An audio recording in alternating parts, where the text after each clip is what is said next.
Well, welcome. We're so glad you're here. We may get through with Mark's Gospel today. Not sure. We'll just see how it goes here. But if not today, then I think for sure next week. And that will help us move right on to Luke's Gospel. And I'm always excited to move on to the next one because Luke's work is wonderful too.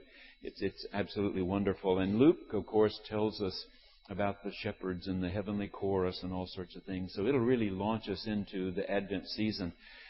We have just 3 more Sundays in Kingdom Tide. 4 weeks from today, we begin Advent all over again. So December 3rd is just 4 weeks away, and we'll be getting right into the Advent season. So this would be a great way to start Luke's Gospel and get into it. We won't rush. We're going to finish Mark properly here, but if we get through today, fine. And if we take 1 more Sunday, that'll be fine too, of course. Okay, let's pray. God, we thank you for the person who wrote the Gospel according to Mark. We appreciate his many efforts on our behalf. We're sure he couldn't have envisioned 2,000 years later, folks in a place called Tulsa, Oklahoma, would be reading what he was writing. We're sure he thought you were coming back much more quickly than you have, that the world would not still be going all these many years later. But it is, and you're still calling us, still directing us, guiding us, enabling us. And so we pray that you will help us find these things in your book that are forever true about you and about us, how you initiate right relationship with us and how we may respond to your initiation. We pray in the name of Jesus Christ. Amen. Chapter 14, verse 32. Now they went to a place called Gethsemane. Any of you remember who've been to Israel what the word Gethsemane means? It's such a pretty word, you know. I mean, it sounds beautiful in English, particularly if you say it with our TH sound, Gethsemane. I think that's such a pretty word. But Dr. Gwen, what did you say? Did you answer? No. Yeah, it means olive press. The olive press, yeah. A Gethsemane was one of those big stones that they rolled around and mashed the oil out of the olives. So here we have, this Mount of Olives is not huge. It's just a little hill. I don't know, 100 olive trees maybe? Not thousands.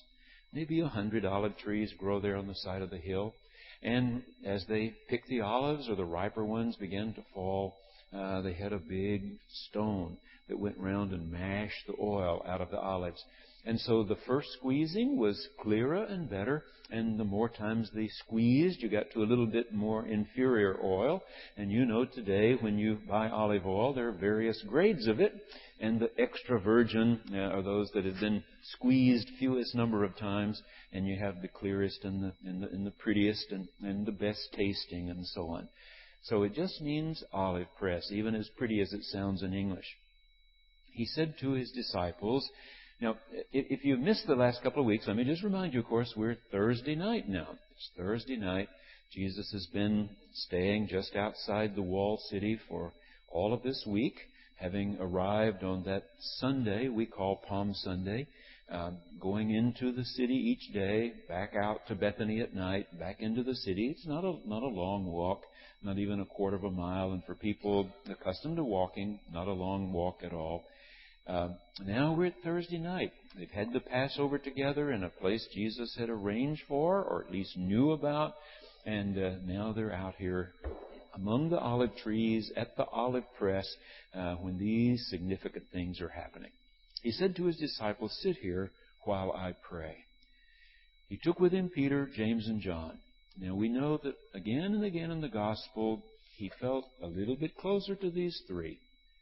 These were the 3 he took with him up onto the Mount of Transfiguration and so on. And so he takes them a little bit farther along. He began to be distressed, agitated. And he said to them, "I'm deeply grieved, even to death. Remain here and keep awake." And going a little farther, he threw himself on the ground and prayed that if it were possible, the hour might pass from him. He said, "Abba, Father, for you all things are possible. Remove this cup from me. Yet not what I want, but what you want." He came and found them sleeping, and he said to Peter, "Simon, are you asleep? Could you not keep awake 1 hour? Keep awake and pray that you may not come into the time of trial. The spirit indeed is willing, but the flesh is weak." And again he went away and prayed, saying the same words. And once more he came and found them sleeping, for their eyes were very heavy, and they did not know what to say to him. He came a third time and said to them, "Are you still sleeping and taking your rest? Enough. The hour has come. The Son of Man is betrayed into the hands of sinners. Get up, let's be going. See, my betrayer is at hand." Okay, let's see what Dr. Amy Perkins says is most important about this. God is not about to establish the kingdom by appearing on the Mount of Olives as some kind of divine warrior. The kingdom will be established through the blood of a new covenant. Jesus' prayer in Gethsemane prepares readers for the fact that he will not exercise his great power during this passion. The extended period of prayer in which the disciples are sleeping provides time for Judas to slip away from the group and return with those who will arrest him. Jesus takes Peter, James, and John with him as he did when he restored Jairus' daughter to life and when he went up the mountain where he was transfigured with Moses and Elijah.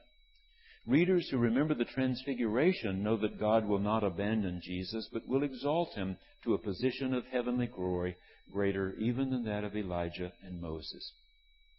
The failure of these three disciples to obey his command to stay awake and watch recalls the discourse about the end time. Remember in chapter 13, where Mark wrote about the end time? You don't know when, you don't know how it will come. So be alert, be awake, be vigilant. And the end time for Jesus is right upon him, and they're not awake, they're not alert, they're not vigilant.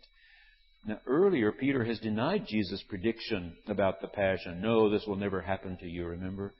On the way to the Mount of Olives, Peter again denies another prediction by insisting that he will never desert Jesus, even if the others do, prompting Jesus to reply that Peter will deny him 3 times. Very significant in the Middle East. If you say something 3 times, we're going to take you seriously. James and John have requested the highest places of honor when he comes into his kingdom. Despite their earlier boasting, they fall asleep and fail to watch with Jesus, not just once, but 3 times. This scene is a stunning portrayal of the failure of Jesus' most prominent disciples to understand his suffering and coming glory. God will not deliver Jesus by taking away the cup of suffering.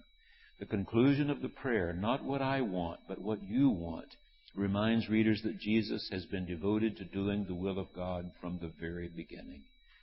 God will deliver the righteous sufferer from his enemies, even though they appear to have succeeded in killing him and scattering his followers. After the prayer, Jesus finds the disciples sleeping. He rebukes Peter for not being strong enough to stay awake even for an hour. And then Jesus commands all 3 disciples to pray, lest they enter into the time of trial, recalling the account of Jesus' testing by the tempter back in the very first chapter after he was baptized. It uses the same verb. Jesus was tested. That same verb Mark uses now. Stay awake and pray, because you may be tested. Jesus goes to pray for the 3rd time without waking the disciples this time, rousing them from sleep only when the betrayer has arrived. Jesus announces, "The hour has come, the Son of Man is betrayed into the hands of sinners." So neither the extraordinary relationship to God that Jesus enjoys, nor his ability to heal the sufferings of others, will isolate him from the suffering on the cross. Let's go on. Verse 43. Immediately, while he was still speaking, Judas, one of the 12, arrived, and with him there was a crowd with swords and clubs from the chief priests, the scribes, and the elders. Now the betrayer had given them a sign, saying, "The one I will kiss is the man. Arrest him and lead him away under guard." So when he came, he went up to him at once and said, "Rabbi," and kissed him. Then they laid hands on him and arrested him. But one of those who stood near drew his sword and struck the slave of the high priest, cutting off his ear. Then Jesus said to them, "Have you come out with swords and clubs to arrest me as though I were a bandit? Day after day I was with you in the temple teaching, and you did not arrest me. But let the Scriptures be fulfilled." All of them deserted him and fled. A certain young man was following him, wearing nothing but a linen cloth. They caught hold of him, but he left the linen cloth and ran off naked. Okay? Let's see what Dr. Perkins says. Judas violates all the conventions of friendship. He has just shared a meal with Jesus, which meant even more in the Middle East, remember. If you eat with someone, they are supposed to know they can count on you. The understanding in the Middle East was, if you have sat at my table at any time in the future that I am hungry, I'm supposed to be able to knock at your door and you will invite me in and feed me. You were very careful about the persons with whom you ate, because you were forever linked to them. Now, part of this holds on today. How many business breakfast, power breakfasts do we have? Lunches, dinners between sales and possible clients. Between people who are doing business. There is something that happens when you sit and eat with somebody. So Judas violates all conventions of friendship. He's just shared a meal with Jesus and now greets him with a kiss, a sign of friendship. He has perverted that sign into a signal for the armed posse to rush in and seize Jesus. A bystander draws his sword and cuts off the ear of the high priest's slave. One of the gospel writers, you remember, John, we haven't come to him yet, says Peter did it. Mark doesn't tell us that. Mark's version has no such connection with the disciples. He implies that it might have been someone else. The episode is the type of random violence that breaks out among an armed and angry crowd. Jesus describes the crowd as bandits. The word here in Greek is listes, L-E-S-T-E-S, but both of the E's have long sounds, listes. It refers to violent, armed men who prey on others. Okay? These were the zealots who carried the little curved knives, which they loved to stick into the belly of a Roman if they got one off to a side. And Jesus uses this word to describe those who are now taking him. Josephus, the history of that first century of the Common Era, describes bands of robbers ravaging the Syrian frontier prior to Herod the Great's rise to power. Jesus has charged the religious leaders with making the temple a den of listes. The term will appear again in the Passion narrative, describing those crucified with Jesus, the one on the right and the left, as listes. Jesus has charged leaders with making the temple a den of such listes. The absurdity of treating Jesus as though he belonged to this class of persons is immediately evident. Jesus is no listes. People know that they could find him in the temple teaching. Readers know that the authorities are arresting him in secret because they fear the response of the crowds. The reaction of the bystander indicates that the authorities' fears were not entirely unfounded. The way Mark tells us, it's just somebody who's there. He's not one of the 12. But even he decides Jesus needs to be defended, grabs a sword and starts whacking away at those who are arresting him. Jesus' remark, "But let the Scriptures be fulfilled," indicates that his arrest by a crowd as though he were a bandit is part of the divine plan, although Mark does not indicate which passage of Scripture he has in mind. The Gethsemane scene ends with the account of a young man who flees naked. This has generated many fanciful explanations over the years. The view that the young man represents a cameo appearance of the author himself. When I was in undergraduate school, I was taught that that might be the case, that the one who's writing this gospel might have been that young man. Nobody else seems to know that that happened. Doesn't appear in Matthew, Luke, or John. Only Mark. But we can't be sure. Since Mark has used the detail about the sword to illustrate the violence of the situation, this episode probably continues that motif. The disciples have all fled, so when the young man attempts to follow Jesus, he's in danger of being dragged off by the mob, and he escapes only because he's wearing a linen toga-like garment, which comes off in their hands as he jerks free and flees into the night. The crowd is so excited, they will seize anyone who appears to be a follower of Jesus. Mark emphasizes the injustice and violence of the arrest in Gethsemane. An armed posse led by one of Jesus' own 12 is sent by the chief priest, according to Mark, the scribes and the elders, to arrest Jesus. The story illustrates the random violence that breaks out when an angry mob apprehends a criminal. The crowd follows its own logic, which does not perceive the difference between chasing a criminal and someone who teaches God's word in the temple. The crowd will reappear during the trial before Pilate to clamor for Jesus' death. The random violence that breaks out, first against the high priest's slave, then against a young follower of Jesus, shows that the danger of crowds turning hostile is always a reality. Remember the reading of the verdict in the Rodney King trial and what happened immediately after. Let's go on. Verse 53. They took Jesus to the high priest. Those who have been to Israel and to Jerusalem recall that they always take you to a house which they tell you they believe was the house of the high priest. If you could envision here,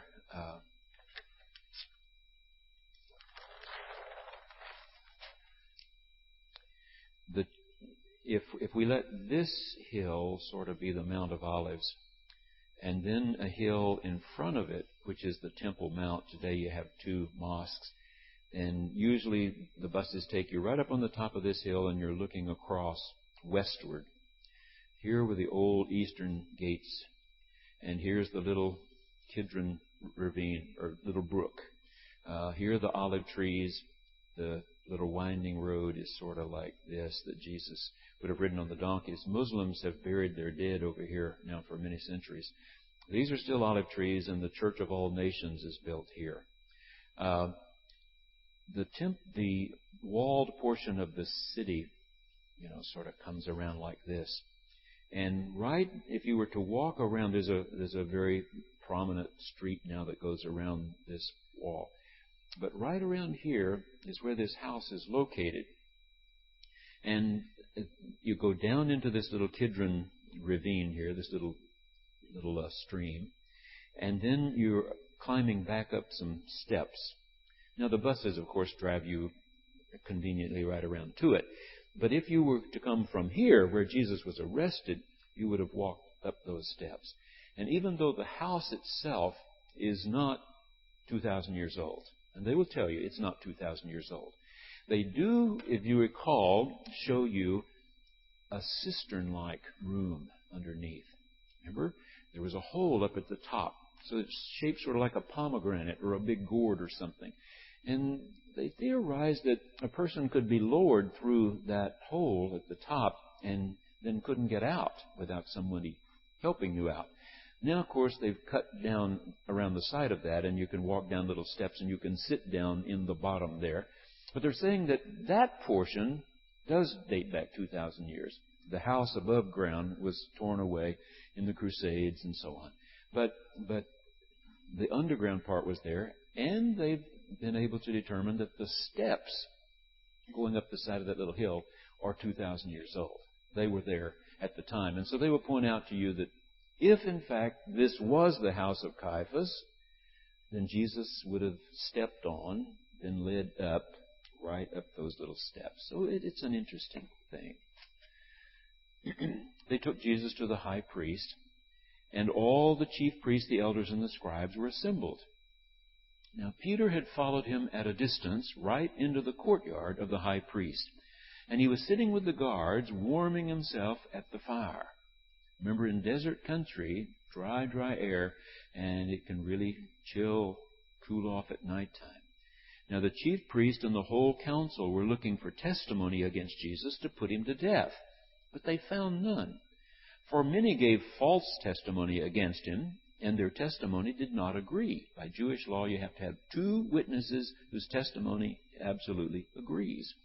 Some stood up and gave false testimony against him, saying, "We heard him say, 'I will destroy this temple that is made with hands, and in 3 days I will build another not made with hands.'" But even on this point, their testimony did not agree. Then the high priest stood up before them and asked Jesus, "Have you no answer? What is it that they testify against you?" But he was silent and did not answer. Again the high priest asked him, "Are you the Messiah, the Son of the Blessed One?" Jesus said, "I am. And you will see the Son of Man seated at the right hand of the power and coming with the clouds of heaven." And notice what Mark says was his response. Jesus said, "Eye Asher." The words God used when he spoke to Moses at the burning bush. If you're going to send me back to deal with Pharaoh, I know about Pharaoh. I know how big the armies of Pharaoh. All these people screaming your name, Il El Al, Il El Al. I've got to know you can hear me. I need a different name. And God said, "Okay, Eye Asher, Eye, I am who I am." "Are you the blessed one?" "I am," he said. "I am who I am." The high priest tore his clothes and said, "Why do we still need witnesses? You've heard his blasphemy." No man was supposed to claim to be God. "What is your decision?" And all of them condemned him as deserving death. Some began to spit on him, to blindfold him, to strike him, saying to him, "Prophesy." The guards also took him over and beat him. Okay, let's hear Dr. Perkins a moment. I notice that Peter has managed to follow Jesus into the high priest courtyard, where he is with the guards warming his hands, sets the stage for the denial episode. Mark follows his customary pattern by inserting another story before getting back to Peter, so that Jesus' testimony before the Sanhedrin has been concluded before Peter's denial takes place. There is no contact between those in the courtyard and those involved in the trial, which was in the house, maybe the house that preceded the one that's there now. They can't tell you positively this was the high priest's house, but every indication they have is that it stands on the site of the original one. The Sanhedrin proceedings pose a number of legal problems. One problem lies in the lack of evidence for the procedures. Although the descriptions of Jesus' trial do not conform to legal practice in the Mishnah of that period, one cannot assume that the first century Sanhedrin was governed by rabbinic law.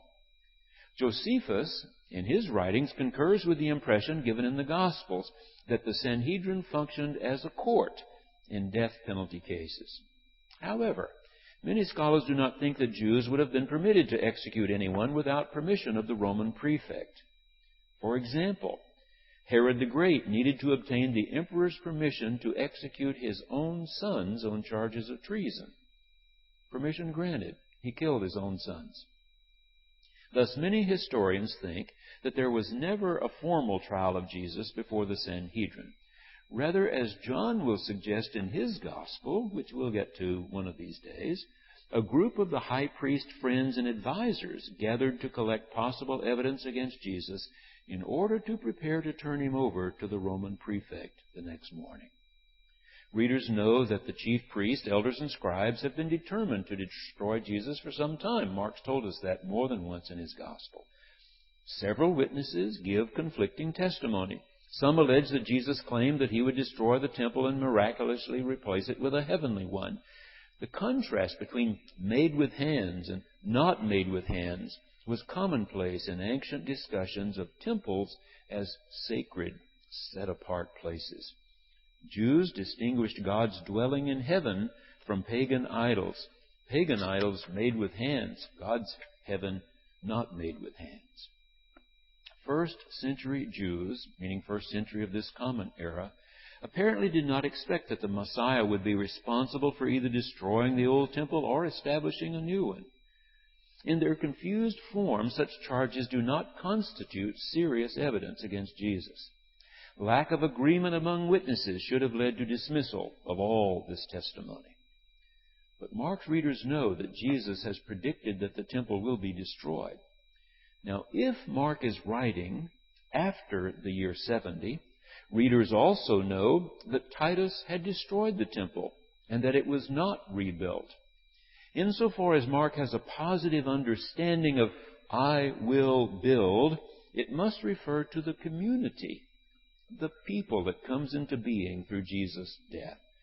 In other words, today when we read about some church burning or being destroyed in a hurricane or tornado, you will often hear the pastor say, "Our building is gone, but the church is still here." We use that expression, of course, and that's what she's getting at here. That maybe that's what Mark understands. The building is gone, but the new temple lifted up is people. Where God's presence had once centered in a building on the top of Mount Moriah, God's presence, Mark believed, centers now in people who believe that Jesus was, in fact, the long-awaited Messiah of God. Jesus refuses to answer, since their testimony is false and conflicting. Silence before accusers also belongs to the general description of the suffering righteous. Go back to the second portion of Isaiah's scroll. The suffering righteous are silent before their shearers, he said. He adopts the same posture Jesus does in the trial before Pilate. We'll get to that next chapter. The high priest formulates a charge that uses Christological affirmations about Jesus, that is, that he is the long-awaited Messiah, the Christ, as evidence for blasphemy, a charge that did in fact carry the death penalty in Jewish law. Historians are quick to point out that it is not blasphemous for a person to claim to be anointed by God. Prophets said that all the time. Mark certainly expects his readers to know that the Messiah is greater than any other anointed, including David, and that God has testified at the baptism on the Mount of Transfiguration, "This is my Son." Now, Mark has not let the reader, you and me, forget that the story does not end on the cross. True to form, Jesus points beyond the present to the future appearance of the Son of Man in glory. The high priest tears his garments, a gesture of extreme grief. Now, you need to know how important these garments of the high priest were. He probably is not wearing his really official robes here at home, because sometimes the Romans, we know this from Josephus' writings and others, they held the only key to the high priest's special robes, because they didn't want him making pronouncements and things except when they were present and could listen carefully to what he was saying. And without his robes on, so to speak, he didn't speak as a high priest. This may have just been his own clothes in his own home. We cannot know for sure. He tears his clothes before inciting the group to render their judgment against Jesus by claiming that he has just uttered blasphemy. At best, he would appear to be a misguided prophet, this Jesus, or rabble-rouser who thinks he's God's agent to restore the kingdom of David. However, Christian readers like us recognize that Jesus is the heavenly Son of Man who will come with God's power and God's authority. After condemning Jesus to death, members of the group subject him to torture. Jesus' own predictions of what would happen to him during the Passion are coming true. He's been delivered to the chief priests and scribes, condemned to death, mocked, and spat upon. We read that was going to happen back in chapter 10. The Roman trial of Jesus will conclude with a similar description of mockery. Let's go on. Now, while Peter was below in the courtyard, one of the servant girls of the high priest came by. When she saw Peter warming himself, she stared at him and said, "You also were with Jesus, the man from Nazareth." But he denied it, saying, "I do not know or understand what you're talking about." And he went out into the forecourt. Then the cock crowed. And the servant girl, on seeing him, began again to say to the bystanders, "This man is one of them." But again he denied it. Then after a little while the bystanders again said to Peter, "Certainly you are one of them, for you are a Galilean." But he began to curse, and he swore an oath, "I do not know this man you're talking about." At that moment the cock crowed for the second time. Then Peter remembered that Jesus had said to him, "Before the cock crows twice, you will deny me 3 times." And he broke down and wept. The first time we were there at this supposed house of Caiaphas, we saw the courtyard, perhaps paving stones, and the steps leading up to them, 2,000 years old. In our later visits to Israel, we discovered they've now put some bronze statues there. In fact, there is a bronze rooster there where he crowed. So they've added artwork from the time we were there first in 1983, 23 years ago. So they're still adding a little bit more to make this a very special place for Christian people to be there at, as nearly as we can tell, at the spot. Okay, let's see what she says.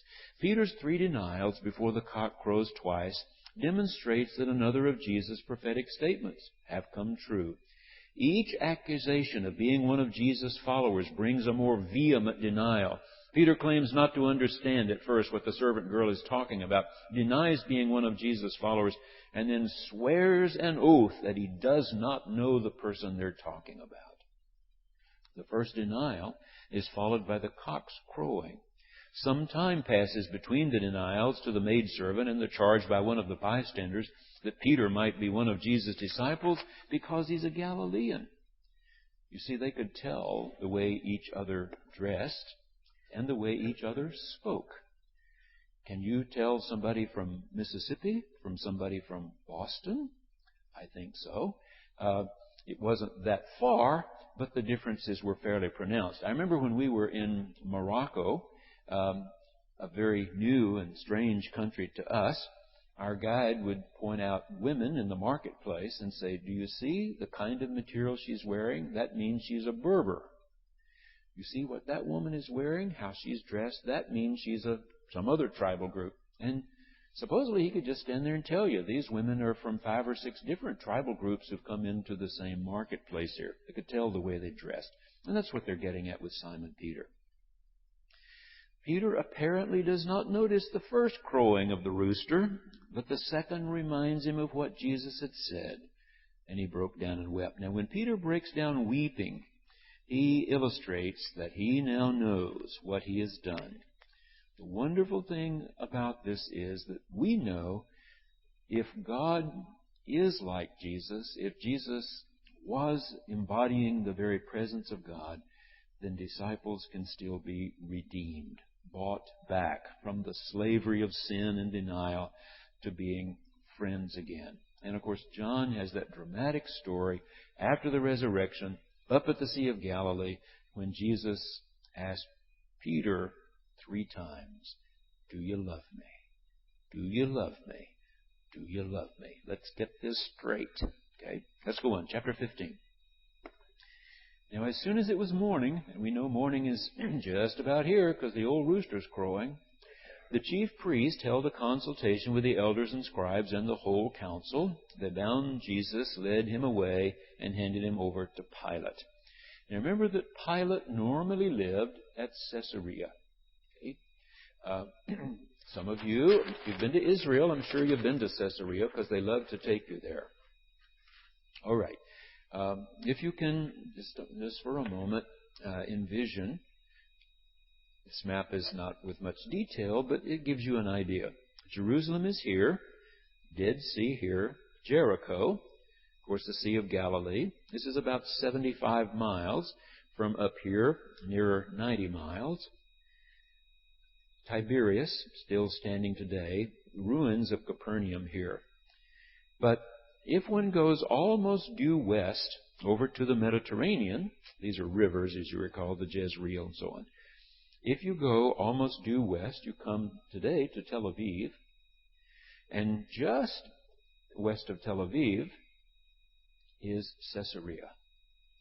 And they actually found, as they dug down since Israel, the Israelis got control of this territory and began to do more extensive digging. Not only is the Roman amphitheater still there, and they can now have dramas and music played again there at Caesarea, they also found a a stele, a post, if you would, engraved to Pontius Pilate. There's a replica now there. The original has now been taken into the museum in Jerusalem. But Caesarea is where Pilate normally lived. Several reasons for that. One being, it was more comfortable there most of the time. It's right on the coast of the Mediterranean Sea. And so you get breezes, sea breezes. If there's any rain, it's more likely to fall right there on the coast as well. And so it was a more comfortable place. There are ruins of a Roman aqueduct that came all the way up from near Mount Carmel, where the rains fell on the top of the mountains, and this aqueduct that brought fresh water down to Caesarea. You can still see it there. These ruins, definitely 2,000 years old and more. But Caesarea is where Pilate normally lived. However, at high holy occasions, when the people came from this whole area, and Josephus again said there were thousands upon thousands, not nearly all of them could get hotel rooms or had relatives with whom they could stay, that little tents and camps could be spotted as far as the eye could see on the hills around Jerusalem. So just to be sure, nothing went awry here, Pilate would go over to Jerusalem and stay in the Antonius Fortress, which was right at the foot almost of the Temple Mount. The temple had been up high, Solomon's palace down below Mount Moriah. We're not talking a lot of feet here, 100 feet maybe up Mount Moriah, 100 feet lower, here where the fortress once had been, the palace. That of Solomon destroyed by the Babylonians, rebuilt, Herod the Great had lived there, and so on. But there was also a part of that which was a Roman fortress. And that's where Pilate was staying. So they didn't take Jesus over too early. Don't want to wake Pilate when he's in a bad mood here. But that morning they take him on over. Pilate asked him, "Are you the king of the Jews?" Now, you know what Jesus must have looked like. He was a peasant. Physically, economically, he was a peasant from a little place, such a nowhere place that Nazareth never appears in the 39 scrolls of the Hebrew Scriptures, the Old Testament. It isn't mentioned a single time. "Are you the king of the Jews?" He answered him, "You say so."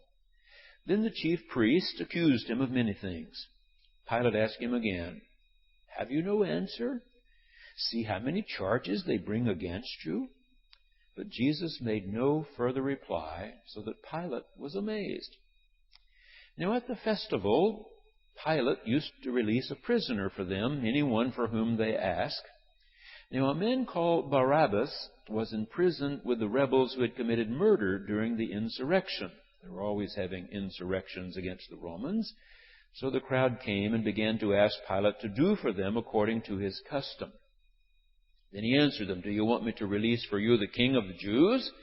For he realized it was out of jealousy that the chief priest had handed him over. But the chief priest stirred up the crowd to have him release Barabbas for them instead. Pilate spoke to them again, "Then what do you wish me to do with the man you call the king of the Jews?" And they shouted back, "Crucify him." Pilate asked them, "Why? What evil has he done?" But they shouted all the more, "Crucify him." So Pilate, wishing to satisfy the crowd, released Barabbas for them, and after flogging Jesus, he handed him over to be crucified. Then the soldiers led him into the courtyard of the palace, that is, the governor's headquarters, and they called together the whole cohort. And they clothed him in a purple cloak. Remember, at Advent and at Lent, we wear purple. Purple was very difficult to reproduce in nature. And so it was expensive. If something is rare, it's expensive. Supply and demand. So purple was a royal color. And we wear it because Jesus is coming. And we wear it because Jesus is going to die and be truly glorified in His resurrection. 2 seasons of the year. And after twisting some thorns into a crown, they put it on him. And they began saluting him, "Hail, King of the Jews!"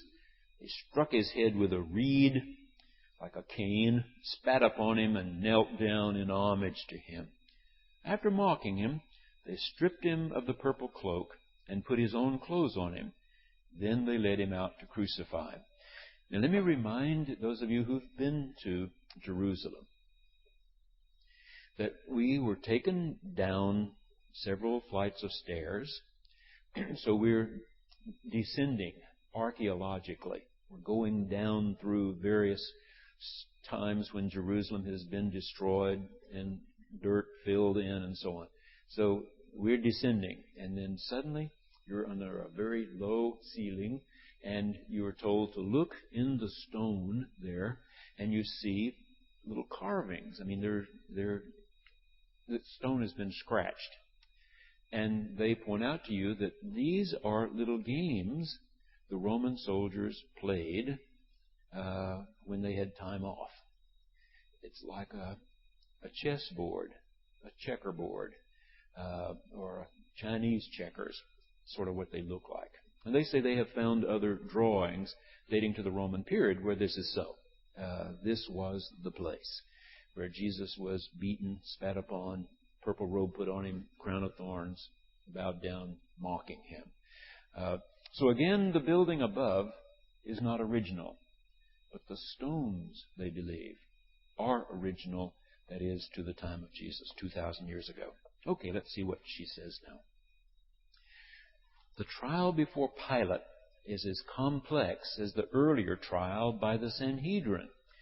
The proceedings against Jesus were initiated by others, but he could be crucified only by order of the Roman prefect, Pontius Pilate.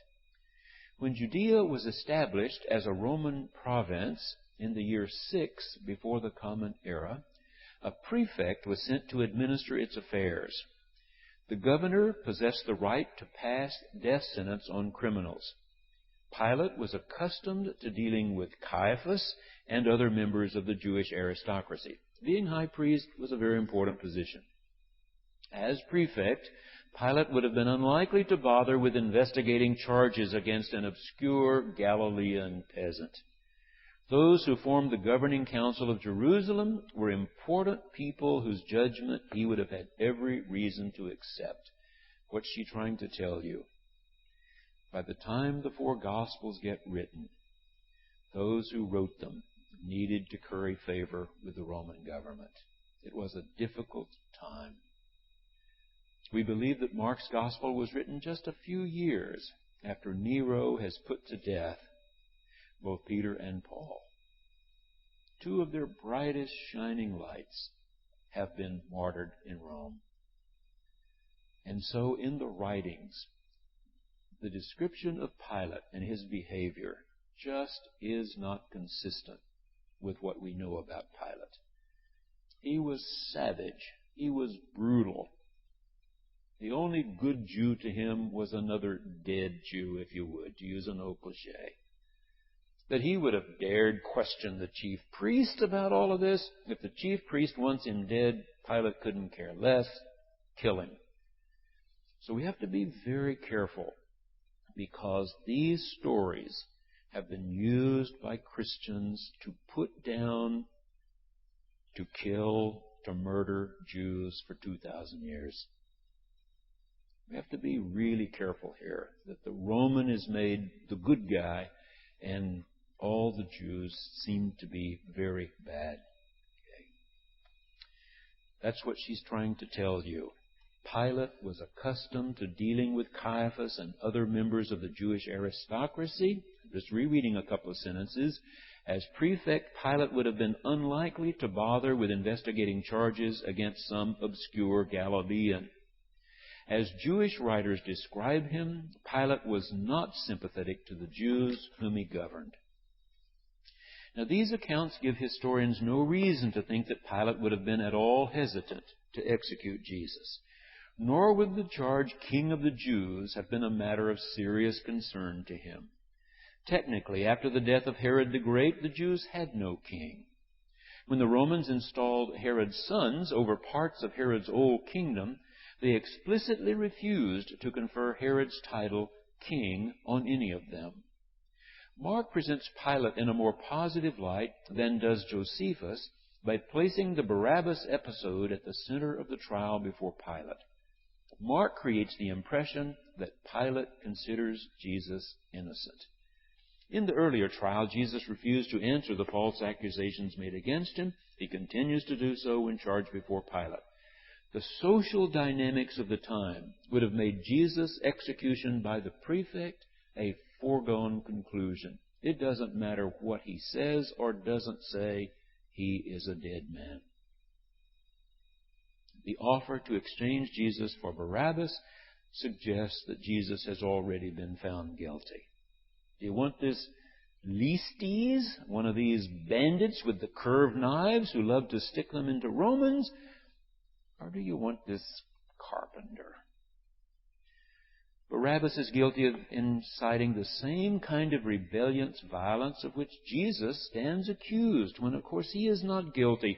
Thus the episode results in the exchange of an innocent man for one who really is guilty. Since Barabbas is a part of this bandit group, the Listes, and not a populist leader, Jesus' accusers have to incite the crowd to demand Barabbas' release. Mark's suggestion that the crowd took their cue from the high priest does in fact strike a note of realism. We know the officials didn't like him. The Jewish crowds could be notoriously fickle. There is no evidence of the granting of amnesty as a general custom outside the New Testament. Did you hear that? Mark says, as was his custom, Pilate was about to release somebody. There is no other evidence that that ever happened. Nor is there any reason to think that Pilate would choose to cater to the wishes of the crowd if they had not reflected the wishes of the Jewish leaders. He wants to get along with the high priests. He wants to get along with his closest friends. He couldn't care less what the crowd thinks, nor who Jesus is. No one would expect the Roman governor consider anything but Roman interest in dealing with such a case as this. Being scourged, spat upon, and mocked fulfilled Jesus' prediction from back there in chapter 10.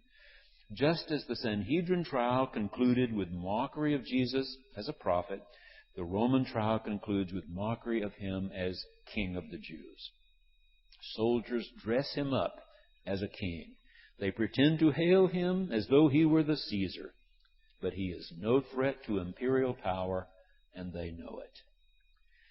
And because the charge of having killed Jesus became the basis for centuries of Christian persecution of Jews, many modern historians focus on Pilate's responsibility for the death of Jesus. Mark's narrative never claims that the Jews were responsible. Jesus was the victim of local struggles for power.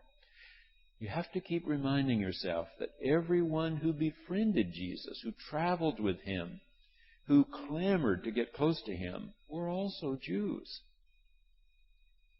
It was not the Gentiles who were following him, it was Jews.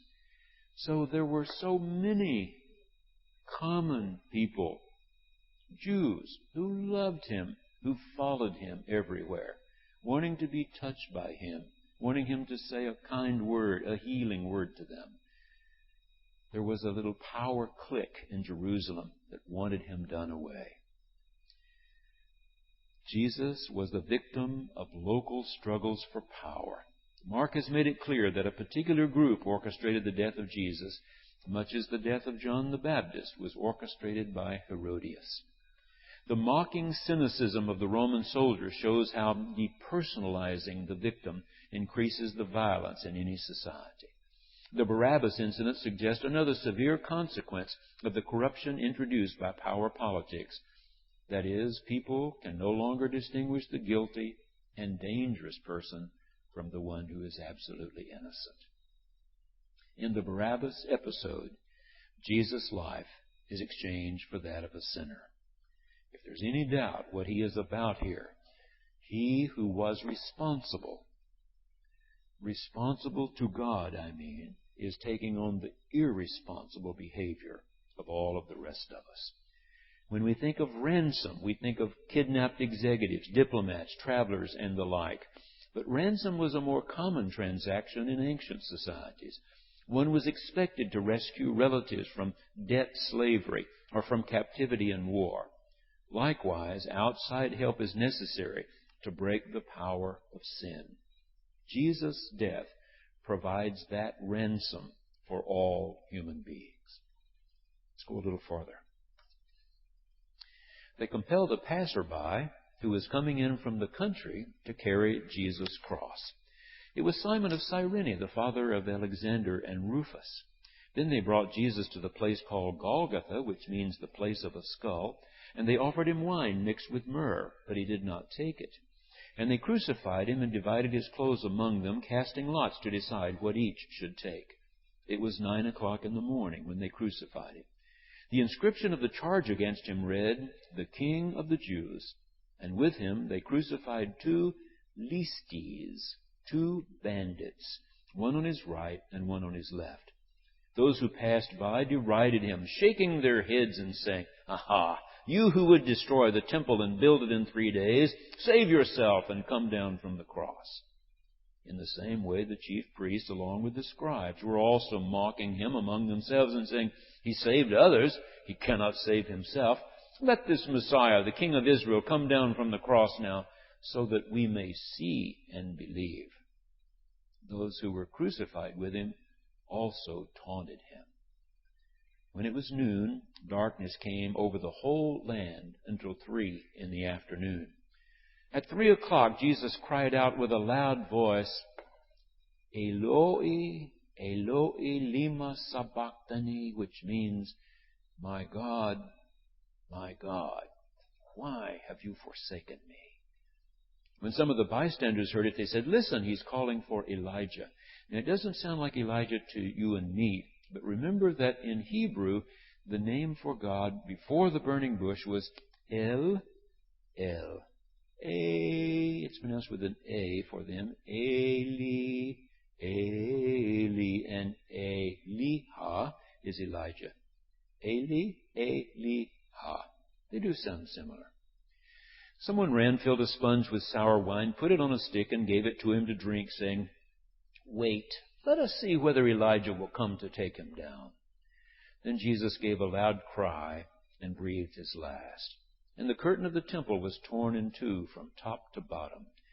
Now when the centurion who stood facing him saw that in this way he breathed his last, he said, "Truly, this man was God's Son."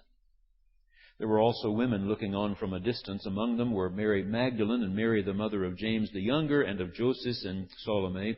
They used to follow him and provided for him when he was in Galilee. And there were many other women who had come up with him to Jerusalem. Now remember, when it says come up with him to Jerusalem, they were actually going south. But they didn't have this concept you and I do. Down is south, up is north, over east and west. It was elevation.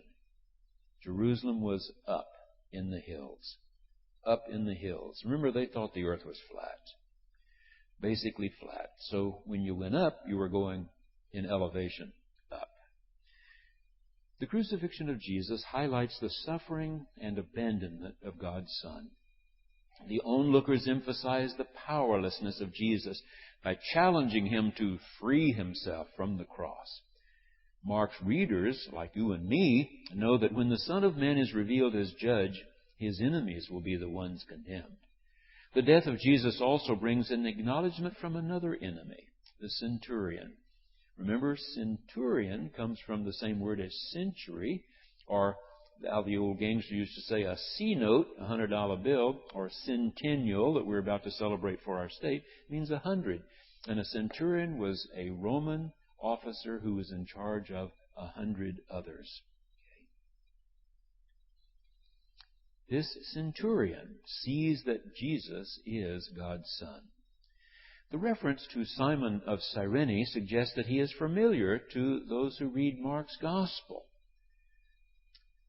They would have been expected to recognize Alexander and Rufus as well. And notice by the time we get to the other Gospels being written in other communities that have grown up around Matthew, Luke, John, they don't seem to know Alexander and Rufus.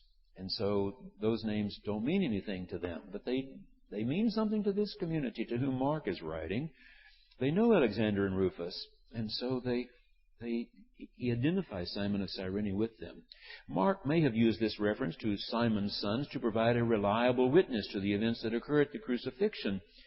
Remember, two males telling the same story, Alexander and Rufus, perhaps, since all of Jesus' male disciples have fled.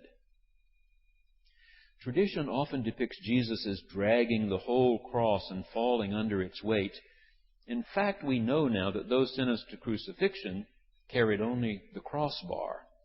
The vertical one was already standing, already posted out there. Since Simon is said to have come into the city from the countryside, he is not associated with the crowds that have been present at the trial before Pilate. He's merely been conscripted by the soldiers to carry this crossbeam.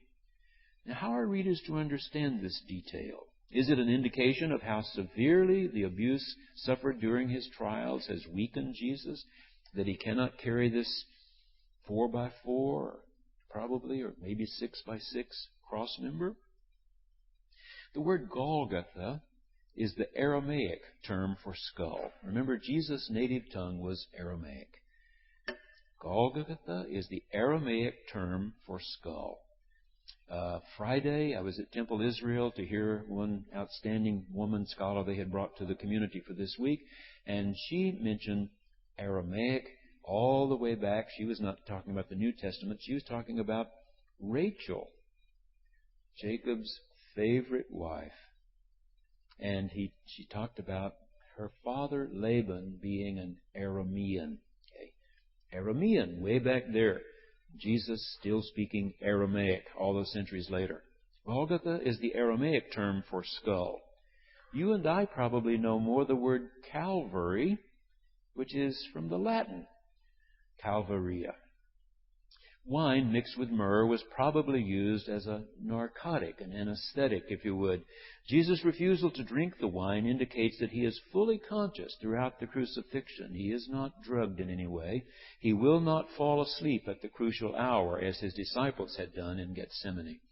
The soldiers cast lots for Jesus' clothing, echoing Psalm 22, a psalm which early writers saw Jesus somehow being that person described in Psalm 22.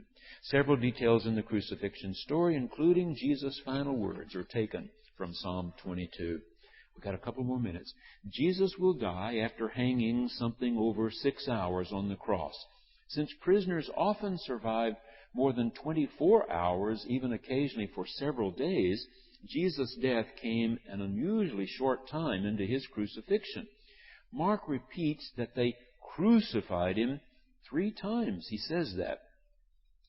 This number 3, you see, is very important. 3 times they slept instead of staying awake and praying. 3 times Peter was asked, "Were you not with him? Didn't you know him?" No, no, no. 3 times Mark drives this home. They crucified him. They crucified him. They crucified him. Those who happen to pass by shake their heads at him. Members of the Sanhedrin participate in the mockery by renewing the challenge to Jesus. Save yourself if you can save everybody else. They actually taunt Jesus with the challenge to save himself so that we can see and believe in you. The men crucified with Jesus also mock him. 3 hours of darkness begin at noon as a divine sign of judgment against those persons who've mocked him. These were cosmological signs thought to accompany the death of great and important people. Mark's readers probably knew the story that the sun had grown dark when Julius Caesar had died some years before. As Jesus' death approaches, he prays the opening words of Psalm 22. Right out of Psalm 22, verse 2, my God, why hast thou forsaken me? Some poet hundreds of years before had felt the same. Jesus appears to be abandoned even by God. Jesus is identified completely with the suffering righteous who cry out against God's apparent indifferences to their plight. The crowd misinterpret Jesus' words as a cry to Elijah. Someone offers him sour wine. Although such wine was a common peasant drink, the psalm text suggests that the gesture was not intended as an act of kindness. Mark's reader knows that Elijah will not save Jesus from suffering, since Elijah has already returned in the person of John the Baptizer and has already been executed. Let us see if Elijah will come. Instead, a human being comes to take Jesus' dead body down from the cross. A loud cry signals Jesus' death. The temple veil is torn. Now, the inner veil, separating the Holy of Holies from the rest of the sanctuary, might be intended to reveal that God is no longer present there in the Holy of Holies, or it can mean, of course, now there is open access. Not only the high priest, but all may go into the Holy of Holies and see God mighty and lifted up. The centurion's confession is likewise appropriate to such a divine manifestation. Truly, this man was God's Son. This centurion's confession recalls the two earlier examples of that identification, both spoken by the divine voice. At the baptism on the Mount of Transfiguration, God said, "This is my beloved Son." And now a Gentile, a Roman officer, says he was God's Son. So in this case, a human voice speaks the words of the heavenly voice. Now Mark appends a list of Galilean women as witnesses to the crucifixion, women from up north. The three women named, Mary Magdalene, Mary the mother of James and Joseph, and Salome, are identified as women who followed and provided for Jesus up in Galilee. Mark has never mentioned them before. This group of Galilean women highlights the absence of Jesus' male disciples. It's the only time that women followers of Jesus appear publicly in the Gospel of Mark. They appear in others, not in Mark. The fact that the centurion's confession stands at the end of Mark's Gospel suggests that the whole story of Jesus must be heard. The crucifixion must be seen before one knows what it means to confess, "This is the Son of God." The cross demonstrates divine power identified with the weak. Those who expect God to come and physically throw out the enemy are mistaken. Disciples learn to find God at work in the sufferings of this present time. We didn't finish. We didn't quite finish. We're close. So one more Sunday here in Mark. We may get started on Luke next week. If we get through with Mark, we'll just jump right on into the Gospel of Luke. So